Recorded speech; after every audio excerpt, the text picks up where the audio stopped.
first of all, it's been a bad 3 months for the lads because first of all, as you know, Norman, then Trevor Cherry, and now the big man. Yeah, and I've been quite close with the family because we used to look after Jack and pick Jack up if he had to go to NEC and stuff like that. So I knew he wasn't well, but having said that, it's just a passing, isn't it? You know, of somebody that you knew so well. The thing with Leeds United is, mate, that we knew each other and we knew the good points, we knew the bad points.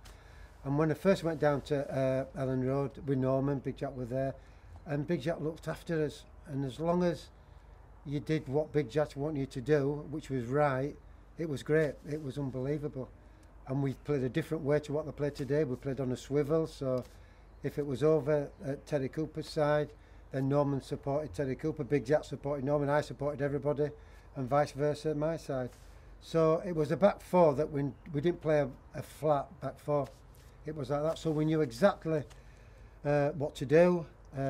So many funny things, for instance, talking about the Southampton game where we won 7, and I'm stood at the back with Big Jack, and Big Jack says, I am fed up with this. This is in the game. Stay here, Paul, and I'll go up. And he goes up. Norman gets it. I don't know if you remember. Gets it. Goes to the goal line. Crosses it, and Big Jack scores. Comes back and says, "Told you." And you know what I mean? In a game, crazy. Was he like a big brother? He looked after you. He looked after you. He could get annoyed. You got annoyed, you stayed back a little bit. If Big Jack got annoyed, you'd find that his little bottom lip would just start to quiver. Then you was kind of, you know. I remember once at Southampton, Gary Sprate didn't do as he was told, so half time we came in. The gaffer Don Rivers mentioned something. Big Jack got up and started chasing him around the dressing room. So that was Big Jack, but what a player!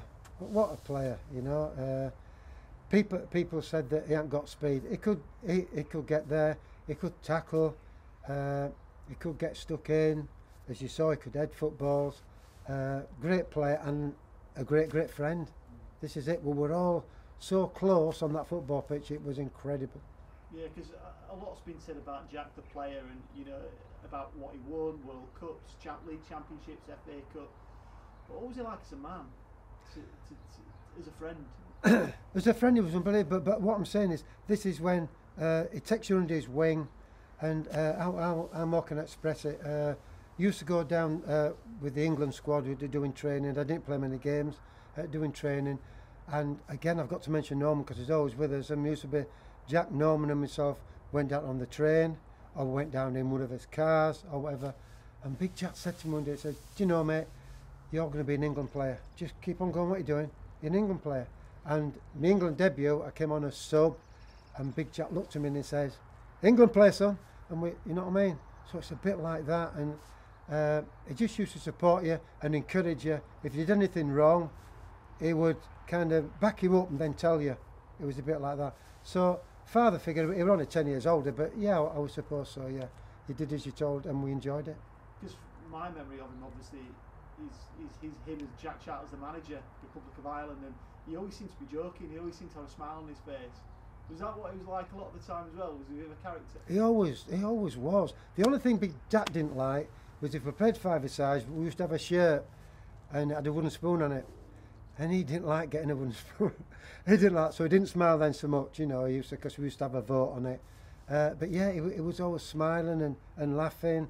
He got certain things done to him which he didn't like Giles. He used to set him up a certain amount. But it was that kind of character that he just looked in, and then the big smile would be there. Crazy.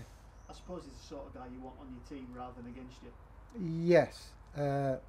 Yeah, because he, like I say, Big Jack could get stuck in, but the thing about Big Jack was it was such supportive that if anything happened to the lads, like because TC was younger, Norman was, I was, then he would look after you. So if we got hurt, he'd get hurt, and that was the thing about Big Jack. There's only once I saw on one, I forget the game now, where somebody had to go and turn around and had to go at him, you know. Chelsea, wasn't it? Chelsea. It was Chelsea, yeah. That's Big Jack. Then we looked at Jack and thought, wow, you know. Yeah, was it hard to ruffle him, or was it quite... Yeah, it took time. Same with Norman. I keep on bringing Norman in, but it was so hard to wind up. Once I got wound up, you saw Franny Lee with Norman. But yeah, it it was one of them things. Like I said to you, we knew one another so well. We knew when we were upsetting, we knew where we were having a laugh. But again, Ireland, they did unbelievable. Another memory I had, we scored. It was Middlesbrough, manager them, and we scored a goal. Whereas I got the ball thrown out, and I run up with the ball to the halfway line, left it for Peter Lorimer, and then started running. And Big Jack was sat there, and he was screaming, "Stop the runner, stop the runner," because he knew what was going to happen, right? But they didn't know what he was talking about. Peter lobbed it over and got it to me. I just put it in the centre for Alan Clark, and Alan Clark scored. And come back, and then we won 1-0. And then at the end of the game, he come to me and he says, "I knew that was going to happen," but they didn't understand, you know what I mean? So, and then he left there, didn't he? Because he was Sheffield Wednesday, wasn't he? And then what have you.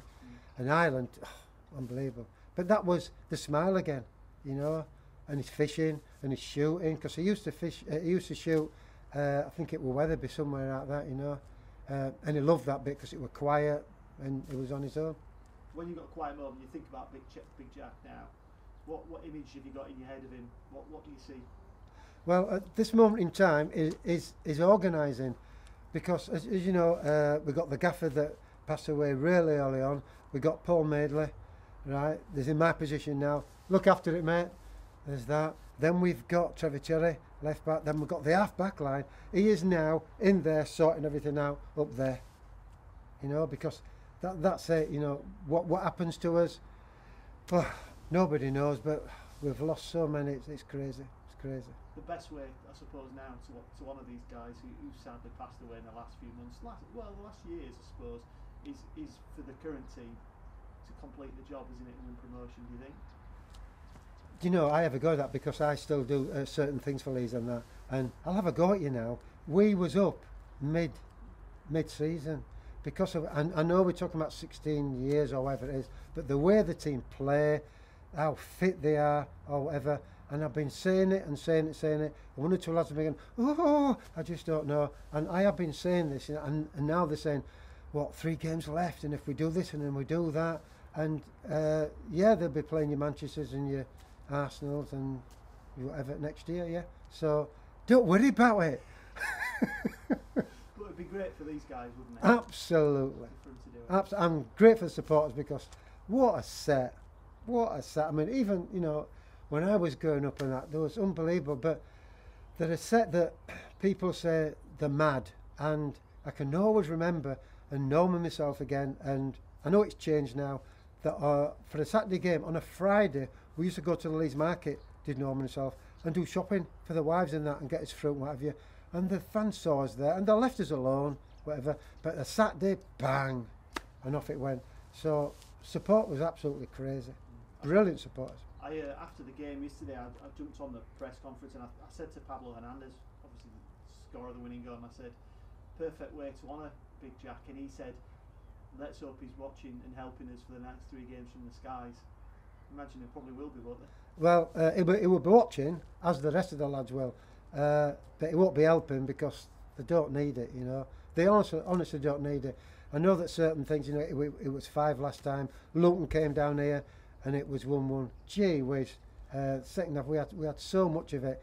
I remember playing Arsenal in the cup. Remember the first half, we were so dominant. We were brilliant. Lost it a bit in the second half, but we had a great team. And you know, people say, "Oh, the shed and the fear." It's not fear. You know, you get butterflies or whatever, but then they get on with it. They go out there, nobody can get the ball off them. Brilliant. So big that the lads will be looking, but they don't need help. They just keep going like they're going. They've got a great manager, keeps them going. So it's kind of when do we start in pre-season? We're in pre-season now, aren't we?